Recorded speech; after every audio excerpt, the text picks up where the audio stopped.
Hi everyone. Today I am going to discuss about electric charges and field chapter. Before that, those who are watching my videos first time, do subscribe and like the videos and do share the videos with your friends. ಪ್ರಿಯ ವಿದ್ಯಾರ್ಥಿಗಳೇ, ನಿಮಗೆಲ್ಲ ಗೊತ್ತಿದೆ ಯಾವುದೇ ರೀತಿಯ electronic devices ಇರ್ಬೋದು ಅಥವಾ appliances ಇರ್ಬೋದು ಅವುಗಳನ್ನ use ಮಾಡಲಿಕ್ಕೆ ಅಥವಾ ಆಪ್ರೇಟ್ ಮಾಡಲಿಕ್ಕೆ ನಮಗೆ ಸೋರ್ಸ್ ಬೇಕು. ಓಕೆ, ಆ ಸೋರ್ಸ್ ನಮಗೆ ಎದರಿಂದ ಸಿಗುತ್ತೆ ಅಂದರೆ ಎಲೆಕ್ಟ್ರಿಕ್ ಚಾರ್ಜಸ್ಸಿಂದ ಸಿಗ್ತದೆ. Electric charge is a source for operating the any electronic devices. ಹೌದಾ? ಅದೇ ರೀತಿ ನಾವು ನಮ್ಮ ದಿನನಿತ್ಯದ ಕೆಲವೊಂದು ಸನ್ನಿವೇಶ ಅಥವಾ ಸಂದರ್ಭಗಳಲ್ಲಿ ನಾವು ಎಲೆಕ್ಟ್ರಿಕ್ ಚಾರ್ಜಸ್ನ ನೋಡ್ತೇವೆ. ಯಾವ ರೀತಿ ಅಂದರೆ, ನಾವು ಫಾರ್ ಎಕ್ಸಾಂಪಲ್ ತಲೆಗೆ ಆಯಿಲ್ ಹಾಕಿ ನಾವು ಕೋಂಬಿಂಗ್ ಮಾಡಿದರೆ, ತಲೆ ಬಾಚಿದ ಮೇಲೆ ಆ ಒಂದು ಕೋಂಬ್ಗೆ ನಾವು ಸ್ಮಾಲ್ ಪೇಪರ್ ಪೀಸಸ್ ಪ್ಲೇಸ್ ಮಾಡಿದ್ರೆ ಏನು ಮಾಡ್ತದೆ, ಕೋಂಬು ಪೇಪರ್ ಪೀಸಸ್ನ ಅಟ್ರ್ಯಾಕ್ಟ್ ಮಾಡ್ತದೆ. ಯಾಕೆ ಅಟ್ರ್ಯಾಕ್ಟ್ ಮಾಡ್ತದೆ ಅಂದರೆ ಅಲ್ಲಿ ರಬ್ಬಿಂಗ್ ಆಗಿರ್ತದೆ, ಚಾರ್ಜಸ್ಸು ಇಂಡ್ಯೂಸ್ ಆಗಿರ್ತದೆ. ಸೊ ಹಾಗಾಗಿ ಅಲ್ಲಿ ಪಾಸಿಟಿವ್ ಬಾಡಿ ಮತ್ತು ನೆಗೆಟಿವ್ ಬಾಡಿ ಅಂತ ಕ್ರಿಯೇಟ್ ಆಗಿರ್ತದೆ. ಹೌದಾ? ಪೇಪರ್ ಪೀಸ್ ಇರ್ಬೋದು ಅಥವಾ ಕೋಂಬ್ ಇರ್ಬೋದು. ಒಂದು body act as a positive body, ಅಂದರ್ body act as a negative body. So ಹಾಗಾಗಿ ಅಲ್ಲಿ ನಾವು ಪೇಪರ್ ಪೀಸಸ್ ಕೋಂಬು ಪೇಪರ್ ಪೀಸಸ್ನ ಅಟ್ರ್ಯಾಕ್ಟ್ ಮಾಡ್ತದೆ, ಅಲ್ಲಿ ನೋಡ್ಬೋದು ನಾವು. ಅದೇ ರೀತಿ ಈಗ ವಿತೌಟ್ ಕೋಂಬಿಂಗ್ ಅಂದ್ರೇನು, ಒಂದು ಬಾಚಣಿಕೆಯನ್ನು ನಾವು ತಲೆ ಬಾಚಲಾರದೆ ಹಾಗೆ ಪೇಪರ್ ಪೀಸ್ ಹತ್ರ ಹಿಡಿದ್ರೆ ಆ ಒಂದು ಕೋಂಬ್ ಏನು ಮಾಡ್ತದೆ, ಪೇಪರ್ ಪೀಸ್ನ ಅಟ್ರ್ಯಾಕ್ಟ್ ಮಾಡೋಂಗಿಲ್ಲ. ಯಾಕಂದರೆ ಅಲ್ಲಿ ಇಂಡ್ಯೂಸಿಂಗ್ ಮೆಥಡ್ ಇರೋಂಗಿಲ್ಲ, ದೇರ್ ಇಸ್ ನೋ ರಬ್ಬಿಂಗ್ ಅಂತ ಕರಿತೀವಿ. ಓಕೆ, ಈ ರೀತಿ ನಾವು ಚಾರ್ಜಸ್ಸಲ್ಲಿ ನಾವು ಕ್ರಿಯೇಟ್ ಆಗಿದ್ದನ್ನ ಅಬ್ಸರ್ವ್ ಮಾಡ್ಬೋದು. ಅದೇ ರೀತಿ ನಾವು ಮಳೆಗಾಲದಲ್ಲಿ ಡ್ಯೂರಿಂಗ್ ರೇನಿ ಸೀಸನ್ ಥಂಡರ್ ಸ್ಟ್ರಾಮ್ಸ್ ಅಂತ ನೋಡ್ತೀವಿ, ಲೈಟಿಂಗ್ ಎಫೆಕ್ಟ್ ಅಬ್ಸರ್ವ್ ಮಾಡ್ತೀವಿ. ಸೊ ಅಲ್ಲಿ ಕೂಡ huge amount of electric charge produce ಆಗ್ತದೆ. ಅಲ್ಲಿ ಯಾವ ರೀತಿ ಅಂದರೆ, ಕ್ಲೌಡ್ಸ್ ಮೋಡಗಳೇನೋ ಮೂಮೆಂಟ್ ಆಗ್ತಾ ಇರ್ತಾವೆ, ಅವುಗಳು ಒಂದಕ್ಕೊಂದು ಘರ್ಷಣೆ ಆದಾಗ ಏನಾಗ್ತದೆ, ಅಲ್ಲಿ huge amount of charge produce ಆಗ್ತದೆ. ಸೊ ಹಾಗಾಗಿ ಮಿಂಚು ನಾವು ಅಬ್ಸರ್ವ್ ಮಾಡ್ತೀವಿ, ಮಿಂಚು ಅಥವಾ ಸಿಡಿಲು ಅಂತ ಕರಿಬೋದು. ಸೊ ಅದು ಹ್ಯೂಜ್ ಅಮೌಂಟ್ ಇರೋದ್ರಿಂದ ಯಾವುದೇ ಲಿವಿಂಗ್ ಥಿಂಗ್ಸ್, ಎನಿಮಲ್ ಬಾಡಿ ಇರ್ಬೋದು ಅಥವಾ ಪ್ಲ್ಯಾಂಟ್ ಬಾಡಿ ಇರ್ಬೋದು, ಅವುಗಳ ಮೇಲೆ ಬಿದ್ದರೆ ಏನಾಗ್ತದೆ, ಅವು ಕೊಲ್ಯಾಪ್ಸ್ ಆಗ್ತದೆ, ಡೆತ್ ಆಗ್ತದೆ. ಓಕೆ, ಅದೇ ರೀತಿ ಇವಾಗ ಚಳಿಗಾಲದಲ್ಲಿ ಇನ್ನೊಂದು ಎಕ್ಸಾಂಪಲ್ ನೋಡೋಣ. ಚಳಿಗಾಲದಲ್ಲಿ ನಾವೇನು ಮಾಡ್ತೀವಿ, ಕೆಲವೊಂದು ರೀತಿ ನೈಲಾನ್ ಅಥವಾ ಪಾಲಿಸ್ಟರ್ ಕ್ಲಾತ್ಸ್ ವೇರ್ ಮಾಡ್ತೀವಿ. ಅದೇ ರೀತಿ ಕೆಲವೊಂದು ರೀತಿ ಬ್ಲ್ಯಾಂಕೆಟ್ಸ್ ಯೂಸ್ ಮಾಡ್ತೀವಿ. ಓಕೆ, ಸೊ ಅವಾಗ ಏನಾಗ್ತದೆ ಅಂದರೆ, ನಾವು ರಬ್ಬಿಂಗ್ ಮಾಡ್ತೀವಿ ನಮ್ಮ ಕೈಯಿಂದ ಬ್ಲ್ಯಾಂಕೆಟ್ಸ್ ಅಥವಾ ಸ್ವೆಟರ್ ರಬ್ ಮಾಡಿದಾಗ ಏನಾಗ್ತದೆ, ಅಲ್ಲಿ ಸ್ಪಾರ್ಕ್ ಸೌಂಡು ಕೇಳಿಸುತ್ತೆ. ಸೊ ಯಾಕೆ ಕೇಳಿಸುತ್ತೆ ಅಂದರೆ, ಅಲ್ಲಿ ಕೂಡ ಚಾರ್ಜು ಇಂಡ್ಯೂಸ್ ಆಗಿರ್ತದೆ ಬೈ ರಬ್ಬಿಂಗ್ ಮೆಥಡ್. ಯಾವ ರೀತಿ ಅಂದರೆ, ಪಾಮಿಂದ ನಾವು ಬ್ಲ್ಯಾಂಕೆಟ್ ರಬ್ ಮಾಡಿದಾಗ ಚಾರ್ಜಸ್ಸು ಅಕ್ಯುಮುಲೇಟ್ ಆಗ್ತದೆ ಅಥವಾ ಕ್ರಿಯೇಟ್ ಆಗ್ತದೆ ಅಂತ ನಾವು ಅಬ್ಸರ್ವ್ ಮಾಡ್ಬೋದು ಅಲ್ಲಿ. ಓಕೆ, ಸೊ ಹಾಗಾಗಿ ಅಲ್ಲಿ ಸ್ಪಾರ್ಕ್ ಸೌಂಡು ಈ ರೀತಿ ನೀವು ನೋಡ್ಬೋದು. ಓಕೆ, ಅಲ್ಲಿ ಕೂಡ ನಾವು ಎಲೆಕ್ಟ್ರಿಕ್ ಚಾರ್ಜ್ ಕ್ರಿಯೇಟ್ ಆಗಿದ್ದು ಅಬ್ಸರ್ವ್ ಮಾಡ್ತೀವಿ. ಓಕೆ, ಅದೇ ರೀತಿ ಇನ್ನು ಮನೆ ಅಥವಾ ಬಿಲ್ಡಿಂಗ್ಗಳಲ್ಲಿ ಕೂಡ ಎಲೆಕ್ಟ್ರಿಕ್ ಚಾರ್ಜಸ್ ಇರ್ತದೆ. ಅದು ಯಾವ ರೀತಿ ನಾವು ಅಬ್ಸರ್ವ್ ಮಾಡ್ತೀವಿ ಅಂದರೆ, ಈಗ ಮನೆಯಲ್ಲಿ ಲೈಟ್ ಆನ್ ಆಗ್ತದೆ, ಲೈಟ್ ಗ್ಲೋ ಆಗ್ತದೆ, ಬೆಳಕು ಸಿಗ್ತದೆ. ಅದೇ ರೀತಿ ಫ್ಯಾನ್ ರನ್ ಆಗ್ತದೆ, ವಾಷಿಂಗ್ ಮಿಷಿನ್ ಯೂಸ್ ಮಾಡ್ತೀವಿ, ಫ್ರಿಜ್ ಯೂಸ್ ಮಾಡ್ತೀವಿ. ಓಕೆ, ಇದೇ ರೀತಿ ಸಾಕಷ್ಟು ನಾವು ಎಲೆಕ್ಟ್ರಾನಿಕ್ ಡಿವೈಸಸ್ ಯೂಸ್ ಮಾಡ್ತೀವಿ. ಓಕೆ, ಅದಕ್ಕೆ ಸೋರ್ಸ್ ಏನಂದ್ರೆ ಚಾರ್ಜ್ ಅಂತ ಹೇಳಿದ್ವಿ. ಸೊ ಈಗ ಚಾರ್ಜ್ ಯಾವ ರೀತಿ ಇದೆ ಅಂತ ನಾವು ನೋಡ್ಬೋದು ಅಂದರೆ, ಮನೆಯಲ್ಲಿ ಸಾಕೆಟ್ಸ್ ಇರ್ತಾವೆ, ಎಲೆಕ್ಟ್ರಿಕ್ ಸಾಕೆಟ್ಸು. ಅಲ್ಲಿ ಏನು ಮಾಡೋದು, ಎಲೆಕ್ಟ್ರಿಕ್ ಟೆಸ್ಟಾರ್ಸ್ ಅಂತ ಬರ್ತಾವೆ. ಅವುಗಳನ್ನ ನೀವು ಅಲ್ಲಿ ಪ್ಲೇಸ್ ಮಾಡಿ ಪ್ರೆಸ್ ಮಾಡಿದರೆ ಅಲ್ಲಿ ಲೈಟ್ ಗ್ಲೋ ಆಗ್ತದೆ. ಸೊ ಗ್ಲೋ ಆದಾಗ ಅಲ್ಲಿ ಕರೆಂಟ್ ಇದೆ, ಎಕ್ಸಿಸ್ಟೆನ್ಸ್ ಇದೆ ಅಂತ ನೋಡ್ಬೋದು. ಅದೇ ಲೈಟು ಅಲ್ಲಿ ಟೆಸ್ಟರ್ ಪ್ಲೇಸ್ ಮಾಡಿದಾಗ ಗ್ಲೋ ಆಗಲಿಲ್ಲ ಅಂದರೆ indicator light yellow or red ಅಥವಾ ಗ್ರೀನ್ ಹಿಂಗಿರ್ತದೆ. ಓಕೆ, ಗ್ಲೋ ಆಗಲಿಲ್ಲ ಅಂದರೆ ಅಲ್ಲಿ ಕರೆಂಟ್ ಇಲ್ಲ ಅಂತ ಅಂದಂಗೆ. ಕರೆಂಟ್ ಇಲ್ಲ ಇನ್ ದ ಸೆನ್ಸ್ ಏನೋ ಅಲ್ಲಿ ಚಾರ್ಜಸ್ ಇಲ್ಲ ಅಂತ ಅರ್ಥ. ಓಕೆ, ಸೊ ಈ ರೀತಿಯಾಗಿ ನಾವು ಸಾಕಷ್ಟು ಎಕ್ಸಾಂಪಲ್ಸ್ನ ನೋಡ್ಬೋದು ನಮ್ಮ ಡೈಲಿ ಲೈಫಲ್ಲಿ. ಸೊ ಅದೇ ರೀತಿ ಇವಾಗ ನಾವು ಡಿಫೈನ್ ಮಾಡ್ತೀವಿ. ಇವಾಗ ಎಲೆಕ್ಟ್ರಿಕ್ ಚಾರ್ಜ್ ಅಂದ್ರೇನು, ಅದರ ಅಪ್ಲಿಕೇಶನ್ ಗೊತ್ತಾಯಿತು. ಸೊ ಯಾವ ರೀತಿ ಎಲೆಕ್ಟ್ರಿಕ್ ಚಾರ್ಜ್ ಇರ್ತದೆ ಅಂತ ನೋಡೋಣ. ಓಕೆ, ಡೆಫಿನಿಷನ್ ನೋಡೋಣ. Electric charge is A property possessed by material objects or particles that makes possible for them to exert electrical force. ಅಂದ್ರೇನು, ಎಲೆಕ್ಟ್ರಿಕ್ ಚಾರ್ಜ್ ಅನ್ನೋದು ಇದು ಪ್ರಾಪರ್ಟಿ ಎಲ್ಲ ಒಂದು ಬಾಡಿ ಒಳಗೆ ಇರ್ತದೆ. ಮಟೀರಿಯಲ್ ಆಬ್ಜೆಕ್ಟ್ಸ್ ಏನೋ ಮಟೀರಿಯಲ್ ಆಬ್ಜೆಕ್ಟ್ಸಲ್ಲಿ ಇರ್ತದೆ ಅಥವಾ ಪಾರ್ಟಿಕಲ್ಸ್ ಅಂತ ಕೂಡ ಕರಿಬೋದು. ಅವುಗಳಲ್ಲಿ ಏನಿರ್ತದೆ, ಎಲೆಕ್ಟ್ರಿಕ್ ಚಾರ್ಜ್ ಇರ್ತದೆ, ಅದೇನೋ ಒಂದು ಪ್ರಾಪರ್ಟಿ ಅಂದಂಗೆ. ಸೊ ಈ ಒಂದು ಪ್ರಾಪರ್ಟಿನ ನಾವು ಯಾವಾಗ ಅಬ್ಸರ್ವ್ ಮಾಡ್ತೀವಿ ಅಂದರೆ, that makes possible for them to exert electrical force. Okay, ಆ ಒಂದು ಬಾಡಿ ಏನು ಮಾಡಬೇಕು, ಎಲೆಕ್ಟ್ರಿಕಲ್ ಫೋರ್ಸ್ನ ಒಬೆ ಮಾಡಬೇಕು ಅಥವಾ ಅಬ್ಸರ್ವ್ ಮಾಡಬೇಕು ಅಥವಾ ಎಕ್ಸರ್ಟ್ ಮಾಡಬೇಕಂತ ಕರಿತೀವಿ. ಸೊ ಅಂದಾಗ ಆ ಒಂದು ಬಾಡಿಗೆ ಎಲೆಕ್ಟ್ರಿಕ್ ಚಾರ್ಜ್ ಇದೆ ಅಂತ ಹೇಳ್ತೀವಿ. ಸೊ ಇದಕ್ಕೊಂದು ಎಕ್ಸಾಂಪಲ್ ತೊಗೊಳ್ಳೋಣ ನಾವು. ಸೊ ಇವಾಗ ನಾನು ಒಂದು ವುಡನ್ ಪೀಸ್ ತೊಗೊತೀನಿ, ಕಟ್ಟಿಗೆ ಪೀಸ್ ತೊಗೋತೀನಿ. ಸೊ ಆ ಒಂದು ಬಾಡಿಗೆ ನಾವು ಎಲೆಕ್ಟ್ರಿಕ್ ಚಾರ್ಜ್ ಇದೆಯೋ ಇಲ್ಲ ಅಂತ ಅಬ್ಸರ್ವ್ ಮಾಡಬೇಕು. ಯಾವ ರೀತಿ ಅಂತ ನೋಡೋಣ. ಈಗ ಒಂದು ಏರಿಯಾ ಇರ್ತದೆ, ಸರ್ಫೇಸ್ ಏರಿಯಾ, ಒಂದು ಸರೌಂಡಿಂಗ್ ಬೌಂಡ್ರಿ ಅಂತ ತೊಗೊಳ್ಳೋಣ. ಇವಾಗ ಆ ಬೌಂಡ್ರಿ ಒಳಗೆ ನಾನು ವುಡನ್ ಪೀಸ್ ಒಯ್ದು ಪ್ಲೇಸ್ ಮಾಡ್ತೀನಿ. ಪ್ಲೇಸ್ ಮಾಡಿದಾಗ ಸೊ ಅದಕ್ಕೆ ಎಲೆಕ್ಟ್ರಿಕ್ ಚಾರ್ಜು ಅಫೆಕ್ಟ್ ಆಗಲ್ಲ, ಎಲೆಕ್ಟ್ರಿಕಲ್ ಫೋರ್ಸ್ ನಾವು ಅಬ್ಸರ್ವ್ ಮಾಡ್ಲಿಕ್ಕೆ ಆಗಂಗಿಲ್ಲ. ಯಾಕಂದರೆ wooden body is a non conducting material. So in order to observe the electric charge or electrical force we need a conducting materials. ಅಲ್ಲೇನಿರ್ಬೇಕು, ನಮಗೆ conducting materials ಇರಬೇಕು. So ಹಾಗಾದರೆ conducting materials example metals ಅಂತ ತಗೋತೀವಿ. In most cases we are taking the metals. ಹಾಂ, so ಇವಾಗ ಒಂದು metallic rod, ಯಾವುದೋ ಒಂದು ಮೀಟರ್ ಲೆಂತ್ ಇರ್ತಕ್ಕಂಥ ಒಂದು ಮೆಟಾಲಿಕ್ ರಾಡ್ನ ತೊಗೊಂಡು ನಾನು ಇವಾಗ ಆ ಒಂದು ಸರ್ಫೇಸ್ ಏರಿಯಾ ಇರ್ತದೆ, ಬೌಂಡ್ರಿ ತೊಗೊಂಡು, ಓಕೆ, ಆ ಬೌಂಡ್ರಿಯಲ್ಲಿ ವಿತಿನ್ ದಟ್ ಬೌಂಡ್ರಿ ಏನಿರ್ತದೆ, ಎಲೆಕ್ಟ್ರಿಕಲ್ ಫೋರ್ಸ್ ಇರ್ತದೆ. ಅಲ್ಲೇನಿರ್ತದೆ, ಎಲೆಕ್ಟ್ರಿಕ್ ಫೀಲ್ಡ್ ಇದೆ ಅಂತ ತಿಳ್ಕೊಳ್ಳೋಣ. ಎಲೆಕ್ಟ್ರಿಕ್ ಫೀಲ್ಡ್ ಇದೆ ಅಂದರೆ ಅಲ್ಲಿ ಎಲೆಕ್ಟ್ರಿಕ್ ಫೋರ್ಸ್ ಇರ್ತದೆ. ಸೊ ಇವಾಗ ಆ ಒಂದು ರೀಸನಲ್ಲಿ ನಾವೊಂದು ಮೆಟಾಲಿಕ್ ಪೀಸ್ನ ಅದನ್ನ ಒಯ್ದು ಪ್ಲೇಸ್ ಮಾಡ್ತೀನಿ. ಪ್ಲೇಸ್ ಮಾಡಿದಾಗ ಏನಾಗ್ತದೆ, that metallic body will exert electrical force by that field ಅಂತ ಹೇಳ್ತೀವಿ. ಓಕೆ, ಆ ಒಂದು ರೀಸನ್ ಅಥವಾ ಬೌಂಡ್ರಿ ಒಳಗೆ ಒಯ್ದಾಗ ಮಾತ್ರ ಆ ಒಂದು ಮೆಟಾಲಿಕ್ ರಾಡಿಗೆ ಎಲೆಕ್ಟ್ರಿಕಲ್ ಫೋರ್ಸು ಅಪ್ಲೈ ಆಗ್ತದೆ. ಅದೇ ಆ ರೀಸನಿಂದ ಹೊರಗಡೆ ರಾಡ್ ಪ್ಲೇಸ್ ಮಾಡಿದಾಗ ಅಲ್ಲಿ ಎಲೆಕ್ಟ್ರಿಕ್ ಫೋರ್ಸ್ ಅದು ಒಬೆ ಮಾಡಲ್ಲ, ಯಾಕಂದರೆ it is out of the reason ಅಂತ ಹೇಳ್ಬೋದು. ಸೊ ಇದಕ್ಕೆ ಇನ್ನೊಂದು ಎಕ್ಸಾಂಪಲ್ ಕೊಡ್ತೀನಿ ನಾನು. ಯಾವ ರೀತಿ ಅಂದರೆ, ಈಗ ಎಲ್ಲಾದರೂ ಪ್ರವಾಸ ಅಥವಾ ಪಿಕ್ನಿಕ್ ಟ್ರಿಪ್ ಅಂತ ಹೋಗಿರ್ತೀವಿ. ಓಕೆ, ಹಿಲ್ ಸ್ಟೇಷನ್ ಇರ್ತದೆ. ಅಲ್ಲಿ ಏನಾಗ್ತದೆ ಅಂದರೆ, ಇನ್ ಸಮ್ ಕೇಸಸ್ ನಮ್ಮ ಮೊಬೈಲ್ಸಿಗೆ ಸಿಗ್ನಲ್ಸ್ ಕ್ಯಾಚ್ ಆಗಲ್ಲ. ಯಾಕೆ ಕ್ಯಾಚ್ ಆಗಲ್ಲ ಅಂದರೆ, ನಾವು ಏನಿರ್ತೀವಿ ಆ ಒಂದು ನೆಟ್ವರ್ಕ್ ಏರಿಯಿಂದ ಔಟ್ಸೈಡ್ ಇರ್ತೀವಿ. ಸೊ ಹಾಗಾಗಿ ನಮ್ಮ ಮೊಬೈಲ್ಸಿಗೆ ಸಿಗ್ನಲ್ಸ್ ಬರಲ್ಲ. ಅದೇ ಸ್ವಲ್ಪ ದೂರ ಅಥವಾ ಸ್ವಲ್ಪ ಸಮಯ ಆದಮೇಲೆ ಏನಾಗ್ತದೆ, ನಮ್ಮ ಮೊಬೈಲ್ಸಿಗೆ ಸಿಗ್ನಲ್ ಬರ್ತದೆ. ಯಾಕಂದರೆ ನಾವು ಡಿಸ್ಟೆನ್ಸ್ ಟ್ರಾವೆಲ್ ಮಾಡಿರ್ತೀವಿ. ಸೊ ಅವಾಗ ಏನಾಗ್ತದೆ, ಸಿಗ್ನಲ್ಸ್ ಬಂದಾಗ we are inside the mobile network area ಅಂತ ಕರಿತೀವಿ. ಸೊ ಯಾವಾಗ ನಾವು ಮೊಬೈಲ್ ನೆಟ್ವರ್ಕ್ ಏರಿಯಾದಾಗ ಬರ್ತೀವಲ್ಲ, ಆವಾಗ ಮೊಬೈಲ್ಸ್ಗೆ ಸಿಗ್ನಲ್ಸ್ ಸಿಗ್ತದೆ. ಅದೇ ರೀತಿ ಚಾರ್ಜಸ್ ಕೂಡ ನಾವು ಅಥವಾ ಏನೋ ಕಂಡಕ್ಟಿಂಗ್ ಮಟೀರಿಯಲ್ಸ್ ಅಥವಾ ಬಾಡಿ ಏನೋ ಎಲೆಕ್ಟ್ರಿಕಲ್ ಫೋರ್ಸ್ನ ಅಥವಾ ಚಾರ್ಜ್ನ ಒಬೆ ಮಾಡಬೇಕಂದ್ರೆ ಆ ಒಂದು ಬಾಡಿನ ನಾವು ಆ ಒಂದು ಎಲೆಕ್ಟ್ರಿಕ್ ಫೋರ್ಸ್ ಇರ್ತಕ್ಕಂಥ ರೀಸನ್ನಲ್ಲಿ ಪ್ಲೇಸ್ ಮಾಡಬೇಕು. ಅಂದಾಗ ಮಾತ್ರ ನಾವು ಅಲ್ಲಿ ಚಾರ್ಜಸ್ಸು ಮತ್ತು ಅದರ ನೇಚರ್ನ ಅಬ್ಸರ್ವ್ ಮಾಡಲಿಕ್ಕೆ ಸಾಧ್ಯವಾಗ್ತದೆ. ಓಕೆ, ಈ ರೀತಿ ನಾವು ಎಲೆಕ್ಟ್ರಿಕ್ ಚಾರ್ಜ್ನ ನಾವು ನೋಡ್ತೀವಿ. ಅದೇ ರೀತಿ ಎಲೆಕ್ಟ್ರಿಕ್ ಚಾರ್ಜ್ ಅಂದರೆ ಗೊತ್ತಾಯಿತು. ಅದಕ್ಕೆ ನಾವು ಏನು ಅಪ್ಲಿಕೇಶನ್ಸ್ ನೋಡಿದ್ವಿ, ಯಾವ ರೀತಿ ಡಿವೈಸ್ ಇರ್ತಾವಂತ. ಅದೇ ರೀತಿ ಅದಕ್ಕೆ ನೇಚರ್ ಇರ್ತದೆ, ಎಲೆಕ್ಟ್ರಿಕ್ ಚಾರ್ಜ್ ಅಂದ್ರೆ ಹೀಗೆ ಇರಬೇಕು ಅಂತ ಇರ್ತದೆ. ಮತ್ತು ಅದರ ಪ್ರಾಪರ್ಟೀಸ್ ಇರ್ತಾವೆ, basic properties of electric charges. ಅವುಗಳ ಬಗ್ಗೆ ಸ್ವಲ್ಪ ಡಿಸ್ಕಷನ್ ಮಾಡುವಂತೆ. Basic properties of electric charges ಇಲ್ಲಿ ನೋಡ್ಬೋದು ನೀವು. First property, there are 2 types of electric charges named as positive and negative. ನಿಮಗೆಲ್ಲ ಗೊತ್ತಿದೆ. ಇವಾಗ ಚಾರ್ಜಸ್ ನಾವು ಡಿಫ್ರೆನ್ಷಿಯೇಟ್ ಮಾಡ್ತೀವಿ ಯಾವ ಬೇಸ್ ಮೇಲೆ ಅಂದರೆ ಪೊಲಾರಿಟಿ ಅಂತ ಕರಿತೀವಿ.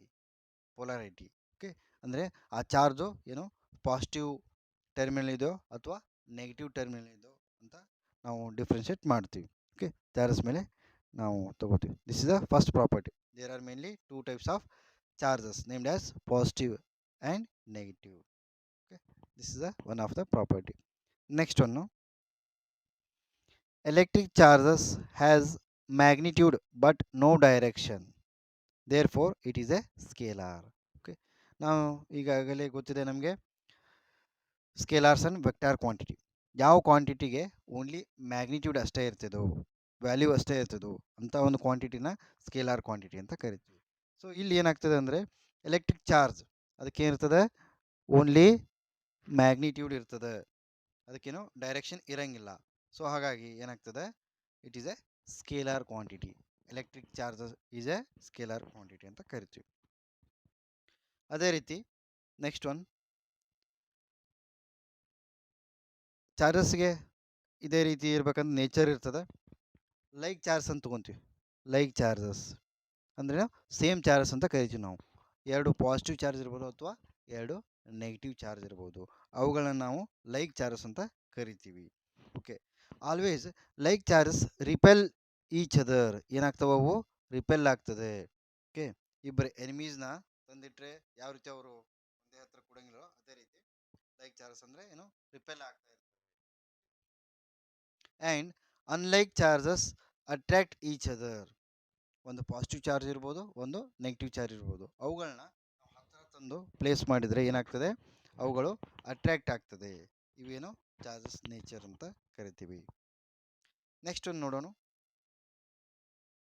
Fourth property, additivity of charges. ನಿಮಗೆಲ್ಲ ಗೊತ್ತಿದೆ ಹೇಗೆ ನಾವು ಮ್ಯಾಥಮೆಟಿಕ್ಸಲ್ಲಿ ನಂಬರ್ಸ್ನ ಆ್ಯಡ್ ಮಾಡ್ತೀವಿ.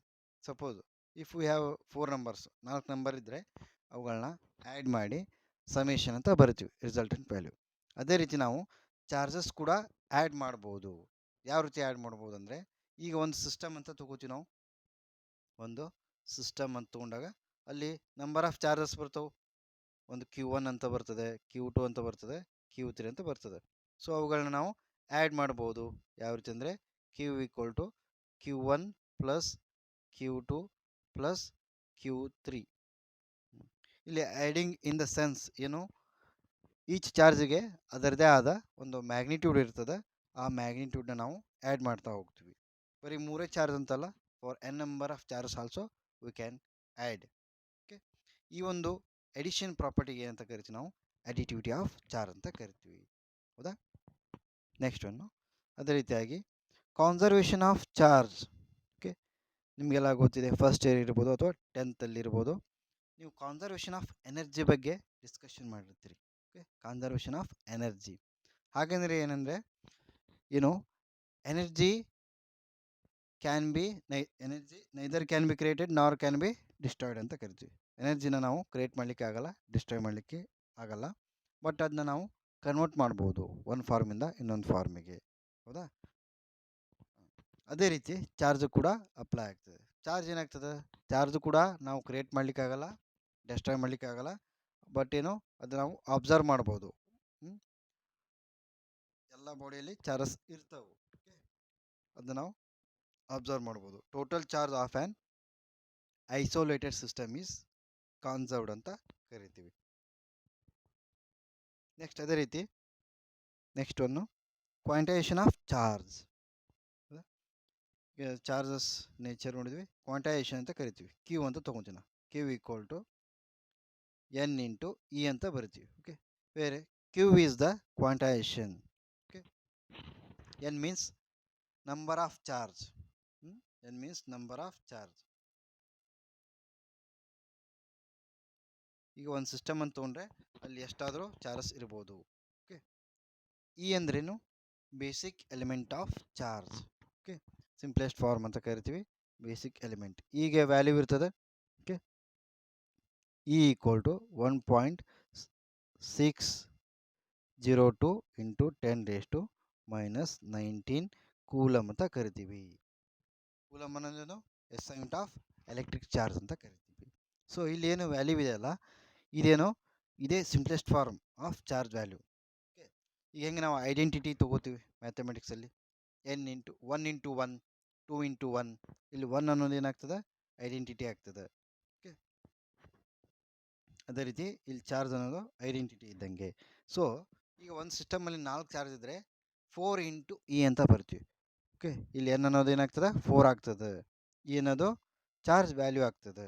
ಓಕೆ, ಅಂದರೆ we can express the presence of charge in a system in the form of basic element of electric charge, that is q equal to n into e.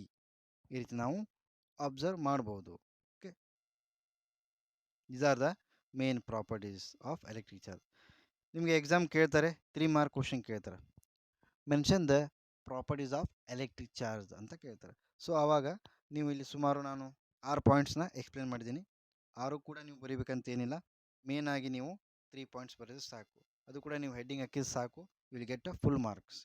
ಯಾವುದಂದರೆ additivity of charge ಇದೆ, ಹೌದಾ, ಇದು ಒಂದು first point. Next conservation of charge ಇದೆ, next quantization of charge ಇದೆ. So ಈ ಒಂದು 3 ಪಾಯಿಂಟ್ಸ್ನ ನೀವು ಬರೆದ್ರೆ ಹೆಡ್ಡಿಂಗ್ ಹಾಕಿದರೆ ಸಾಕು, ನಿಮ್ಗೇನು ಸಿಗ್ತದೆ 3 ಮಾರ್ಕ್ಸ್ ಸಿಗ್ತದೆ. Okay, next one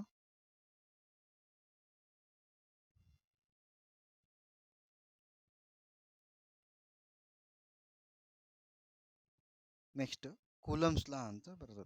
okay, coulombs ಲಾ. ಇವಾಗ ಚಾರ್ಜ್ ಅಂದರೆ ಗೊತ್ತಾಯ್ತು ನಮಗೆ, ಚಾರ್ಜ್ ನೇಚರ್ ಅಂದರೆ ಏನು, ಯಾವ ರೀತಿ ಇರ್ತದೆ ಅಂತ ಗೊತ್ತಾಯಿತು. ಇವಾಗ ನಾವು 2 ಚಾರ್ಜಸ್ ತೊಗೊತೀವಿ, 2 ಚಾರ್ಜಸ್ ತೊಗೊಂಡು ಅವುಗಳನ್ನ ಏನು ಮಾಡೋಣ, ಹತ್ತಿರ ತಂದು ಪ್ಲೇಸ್ ಮಾಡೋಣ, ಸ್ವಲ್ಪ ಡಿಸ್ಟೆನ್ಸ್ ಬಿಡೋಣ. ಪ್ಲೇಸ್ ಮಾಡಿದಾಗ ಅವುಗಳ ಮಧ್ಯೆ ಏನಾಗ್ತದೆ, ಫೋರ್ಸ್ ಆ್ಯಕ್ಟ್ ಆಗ್ತದೆ. ಆ ಒಂದು ಫೋರ್ಸ್ಗೆ ಕೂಲಂಬಿಕ್ ಫೋರ್ಸ್ ಅಂತ ಕರಿತೀವಿ ನಾವು. ಅದು ಅಟ್ರಾಕ್ಷನ್ ಇರ್ಬೋದು ಅಥವಾ ರಿಪಲ್ಷನ್ ಇರ್ಬೋದು. ನೀವು ಲೈಕ್ ಚಾರ್ಜಸ್ ಪ್ಲೇಸ್ ಮಾಡಿದರೆ ಏನಾಗ್ತದೆ, ರಿಪಲ್ಷನ್ ಇರ್ತದೆ. ಅನ್ಲೈಕ್ ಚಾರ್ಜಸ್ ಪ್ಲೇಸ್ ಮಾಡಿದರೆ ಅಟ್ರಾಕ್ಷನ್ ಇರ್ತದೆ. ಈ ರೀತಿ ನೀವು ಅಲ್ಲಿ ಫೋರ್ಸ್ ಅಬ್ಸರ್ವ್ ಮಾಡ್ಬೋದು. ಸೊ ಇಲ್ಲಿ ಏನಾಗ್ತದೆ ಅಂದರೆ ಸ್ಟೇಟ್ಮೆಂಟ್ ನೋಡೋಣ. The force between any 2 point charges is directly proportional to the product of the magnitudes of the 2 charges and inversely proportional to the square of distance between them, and the force always acted along the line joining the 2 charges ಅಂತ ಕರಿತೀವಿ. Okay, so ಯಾವ ರೀತಿ ಅಂದರೆ ಇಲ್ಲಿ ನಾವು ನೋಡ್ಬೋದು. ಇವಾಗ ಇಲ್ಲಿ ನಾನು 2 ಚಾರ್ಜಸ್ ಲೊಕೇಟ್ ಮಾಡ್ತೀನಿ. Q1 ಅನ್ನೋ ಒಂದು ಚಾರ್ಜು, Q2 ಅನ್ನೋದು ಇನ್ನೊಂದು charge. Okay, Q1 and Q2 are the 2 charges separated by small distance. Okay, ಎಷ್ಟು ಡಿಸ್ಟೆನ್ಸ್ ಇಂಟರ್ವಲ್ R ಅಂತ ತೊಗೊತೀನಿ. R is the distance between these 2 charges. So ಇವಾಗ ಈ 2 ಚಾರ್ಜಸ್ ಮಧ್ಯೆ ಏನಾಗ್ತದೆ, ಕೂಲಂಬಿಕ್ ಫೋರ್ಸು ಆ್ಯಕ್ಟ್ ಆಗ್ತದೆ. ಸೊ ಅದರ ಮ್ಯಾಗ್ನಿಟ್ಯೂಡು ಯಾವ ರೀತಿ ನಾವು ಕನ್ಸಿಡರ್ ಮಾಡ್ತೀವಿ ಅಂದರೆ ಇಲ್ಲಿ ನೋಡ್ಬೋದು. F means coulombic force is directly proportional to product of magnitude of 2 charges. ಇಲ್ಲಿ Q1 ಮತ್ತು Q2 ಏನೋ 2 charges. ಓಕೆ, ಇಲ್ಲಿ ಸೈಡ್ 2 ಲೈನ್ಸ್ ಡ್ರಾ ಮಾಡಿದ್ದೀನಿ. That is the modulus symbol that indicates these 2 charges having certain value, certain magnitude. Okay, ಅದೇ ರೀತಿ inversely proportional ಅಂದರೆ ಏನು, denominator side ಬರ್ತದೆ. Inversely proportional to R square means square of the distance between them. Distance ಅನ್ನೋದು ಇಲ್ಲಿ ಏನಿದೆ, R ಇದೆ, ಅದರ ಸ್ಕ್ವೇರ್ ಆಫ್ ಮ್ಯಾಗ್ನಿಟ್ಯೂಡ್ ತೊಗೋಬೇಕು. ಹೌದಾ, ಅದೇ ರೀತಿ ನೆಕ್ಸ್ಟ್ ಸ್ಟೆಪ್ಪು, ಇವಾಗ ಪ್ರಪೋರ್ಷನಲ್ ಸಿಂಬಲ್ ರಿಮೂವ್ ಮಾಡಿ ಏನು ಮಾಡಬೇಕು, ಕಾನ್ಸ್ಟೆಂಟ್ ಟರ್ಮ್ ಆ್ಯಡ್ ಮಾಡಬೇಕು. F equal to K into modulus of Q1 Q2 by R square ಅಂತ ತೊಗೊಂಡಿದ್ದೀನಿ. ಸೊ ಇಲ್ಲಿ ನೀವು ಕೆ ಅಂದ್ರೇನು, ಫೋರ್ಸ್ ಕಾನ್ಸ್ಟೆಂಟ್ ಅಂತ ತೊಗೋತೀವಿ. ಓಕೆ, ಇವಾಗ ಕಾನ್ಸ್ಟೆಂಟ್ ಆಯ್ತದ. ಕೆಗೆ ಸರ್ಟನ್ ವ್ಯಾಲ್ಯೂ ಇರ್ತದೆ, ಏನಂದರೆ 9 into 10⁹ newton metre square per coulomb square. ಇದೇನೋ ಕೆ ವ್ಯಾಲ್ಯೂ ಆಗ್ತದೆ. ಸೊ ಈ ಕೆ ವ್ಯಾಲ್ಯೂನ ನಾವು ಮತ್ತೆ ಕೂಡ ಸಿಂಪ್ಲಿಫೈ ಮಾಡ್ಬೋದು. ಯಾವ ರೀತಿ ಅಂದರೆ ಕೆ ಈಕ್ವಲ್ ಟು 1/4πε0 ಅಂತ ತಗೋತೀವಿ. ಸೊ ಇಲ್ಲಿ ಪೈ ಇದೆ, ಅದೇ ರೀತಿ ε0 ಇದೆ. ಇವುಗಳ ವ್ಯಾಲ್ಯೂ ನೀವು ಹಾಕಿ ಸಿಂಪ್ಲಿಫೈ ಮಾಡಿದರೆ again you will get certain value, that is ಏನಂದರೆ 9 into 10⁹. Okay, K equal to 1/4πε0 that equal to 9 into 10⁹ K value. Okay, next ಇಲ್ಲಿ ε0 ಅಂತ ಇದೆ. ಅದು ಕೂಡ ಏನೋ ಒಂದು ಕಾನ್ಸ್ಟೆಂಟ್ ಟರ್ಮ್ ಆಗ್ತದೆ. ಅದಕ್ಕೆ ನಾವು ಏನಂತ ಕರಿತೀವಿ ಅಂದರೆ is called as permittivity of free space ಅಂತ ಕರಿತೀವಿ ನಾವು. ಅದೇನು permittivity of free space or vacuum ಅಂತ ತಗೋತೀವಿ. ಅದಕ್ಕೂ ಕೂಡ ಕಾನ್ಸ್ಟೆಂಟ್ ವ್ಯಾಲ್ಯೂ ಇದೆ. ಏನಂದರೆ 8.854 ಇಂಟು 10⁻12. ಇಲ್ಲಿ ಏನಾಗ್ತದೆ, ಇದರ ಯೂನಿಟು ರಿವರ್ಸ್ ಆಗ್ತದೆ. ಯಾವುದಕ್ಕೆ compare to unit of K, coulomb square per newton per metre square ಆಗ್ತದೆ. ಸೊ ಎಕ್ಸಾಕ್ಟ್ಲಿ ಏನಿದೆ ಇಲ್ಲಿ ಆಲ್ರೆಡಿ ಯಾವ್ದ ಯೂನಿಟ್ ಇದರ ರಿವರ್ಸ್ ಆಗ್ತದೆ. ಇದೇನು ಅಬೌಟ್ ದಿ ಕೂಲಮ್ಸ್ ಲಾ ಅಂತ ಕರಿತೀವಿ. ಇದು ನಿಮಗೆ ಪರೀಕ್ಷೆಗೆ 2 ಅಂಕ ಅಥವಾ 3 ಅಂಕ ಪ್ರಶ್ನೆ ಕೇಳಬಹುದು. State and explain Coulomb's law ಅಂತ ಕರಿತೀವಿ. ಸೊ ನೀವು ಅವಾಗ ಏನು ಮಾಡಬೇಕು, ಸ್ಟೇಟ್ಮೆಂಟ್ ಬರಿಬೇಕಾಗ್ತದೆ. ಓಕೆ, ಸ್ಟೇಟ್ಮೆಂಟ್ ಬರೆದು ಈ ಡೈಗ್ರಾಮ್ ಹಾಕಿ ನೀವು ಸ್ವಲ್ಪ ಎಕ್ಸ್ಪ್ಲೇನ್ ಮಾಡಬೇಕು, ಸ್ಟೆಪ್ಸ್ ಬರಿಬೇಕಾಗ್ತದೆ. ಓಕೆ, ಅದೇ ರೀತಿ ನೆಕ್ಸ್ಟ್ ಮೂಮೆಂಟ್ ಆಗೋಣ.